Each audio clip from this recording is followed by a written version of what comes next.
Shalom, selamat siang Bapak Ibu Saudara yang dikasihi Tuhan Yesus Kristus. Selamat kita berjumpa kembali dalam renungan pada pagi hari ini, hari Kamis tanggal 28 Mei 2026. Kiranya saudara semua ada dalam keadaan yang baik dan penuh dengan sukacita, bersemangat dalam menjalani aktivitas saudara. Kita sampai dalam Injil Matius pasal yang ke-23, dan kita akan perhatikan ayat 8 sampai ayat yang ke-10.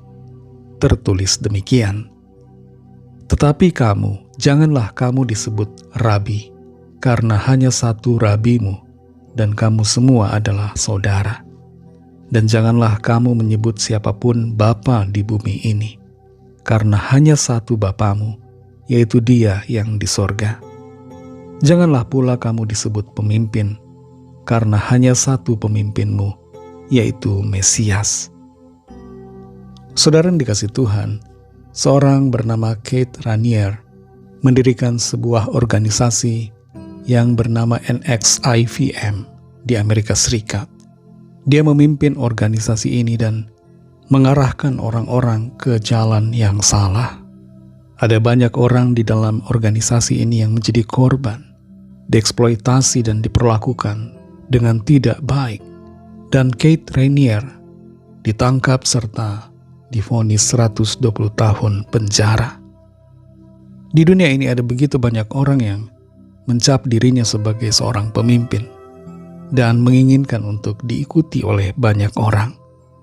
Di dunia ini ada banyak idol, idola-idola yang diikuti begitu banyak fans. Tapi idola kita, pemimpin kita, hanya ada satu, yaitu Tuhan Yesus Kristus. Kita perhatikan dalam Injil Matius 23 ayat 8-10 ini. Tuhan Yesus berkata, "Tetapi kamu, janganlah kamu disebut Rabi, karena hanya satu Rabimu dan kamu semua adalah saudara. Dan janganlah kamu menyebut siapapun Bapa di bumi ini, karena hanya satu Bapamu, yaitu Dia yang di sorga. Janganlah pula kamu disebut pemimpin, karena hanya satu pemimpinmu, yaitu Mesias." Sebelum kalimat ayat ini diucapkan oleh Tuhan Yesus menegur tentang kemunafikan orang-orang Farisi dan para ahli Taurat.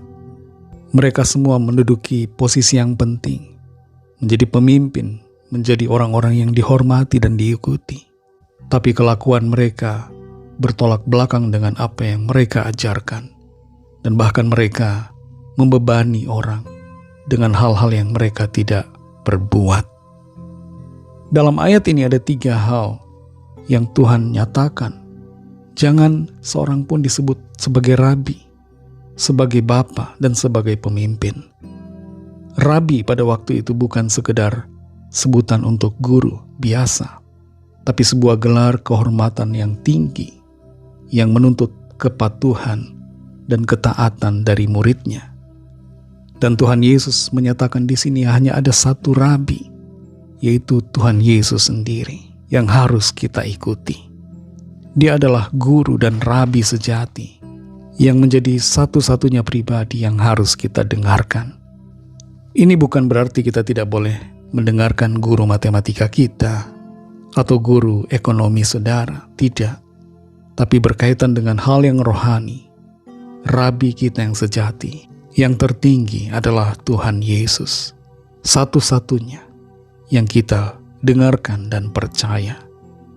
Kemudian dinyatakan di sini jangan menyebut siapapun Bapa. Bukan berarti kita tidak boleh memanggil ayah kita secara biologis Bapa, tidak. Tapi yang dimaksudkan di sini adalah Bapa secara rohani. Pada waktu itu ada orang-orang yang dipanggil sebagai Bapa rohani yang harus ditaati tanpa boleh dipertanyakan. Sampai saat ini ada juga tokoh-tokoh yang memposisikan sebagai Bapa rohani dalam berbagai agama yang menuntut ketaatan dari orang-orang yang mengikutinya tanpa boleh mempertanyakan. Nah, Tuhan Yesus menyatakan di sini hanya ada satu Bapa kita, yaitu Bapa di sorga, yang satu dengan Tuhan Yesus Kristus. Dia adalah Bapa kita yang harus kita taati dan dengarkan. Dan yang ketiga di sini dikatakan tentang pemimpin. Satu-satunya pemimpin atau Mesias yang harus kita ikuti adalah Tuhan Yesus Kristus. Tuhan Yesus adalah kepala, penguasa tertinggi atas setiap kita, setiap manusia yang ada. Saudara yang dikasihi Tuhan, biarlah hati kita, pikiran kita arahkan kepada pribadi Tuhan Yesus Kristus. Sebab Dia adalah Rabi, Dia adalah Bapa, Dia adalah pemimpin kita satu-satunya. Di dunia ini ada banyak orang menyebut diri sebagai pemimpin, guru, bahkan Bapa.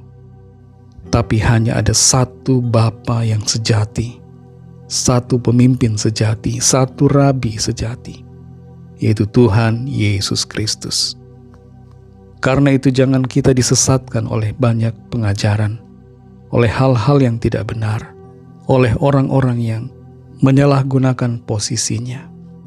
Kembalilah kepada Tuhan Yesus, back to Jesus, sebab Dia pemimpin sejati kita. Mari kita berdoa.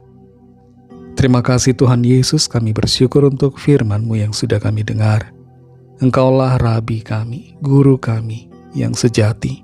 Engkaulah Bapa kami, dan Engkau adalah pemimpin kami. Terima kasih Tuhan untuk firman-Mu. Kami mau tunduk dan taat hanya kepadamu. Setiap pengajaran yang kami dengarkan dari orang-orang, kami mau memverifikasinya berdasarkan kebenaran firman-Mu Tuhan. Kami mau kembali selalu kepadamu Tuhan Yesus, dan menuruti Engkau sebagai pemimpin kami. Berkati kami di sepanjang sisa hari ini, sertai kami dengan kuat kuasa-Mu. Dalam nama Tuhan Yesus Kristus kami berdoa. Haleluya.